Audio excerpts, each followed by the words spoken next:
রাখবেন কে? আল্লাহ রাখবেন। যিনি দিয়েছেন তিনিই রাখবেন। কেন কোরআনকে ধরবো আমরা? কারণ কোরআন ধরা ছাড়া আমাদের আর কোনো গতি নাই। আপনি যদি আজকে সিলেট থেকে সুন্দরবনে বেড়াতে যান, সুন্দরবনে বেড়াতে গেলে কোনো গাইড ছাড়া যদি সুন্দরবনে যান, তাহলে সুন্দরবনে কি হারিয়ে যাবেন কিনা? হারিয়ে যাবেন কিনা বলেন? সুন্দরবনে হারিয়ে যাবেন না?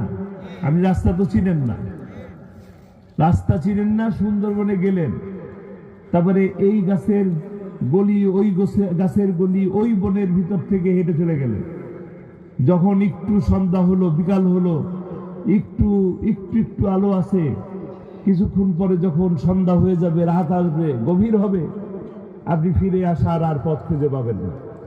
আর যদি ফিরে আসার পথ খুঁজে না পান, তখন কি হবে? তখন আপনাকে বিষধর সাপ অথবা বাঘ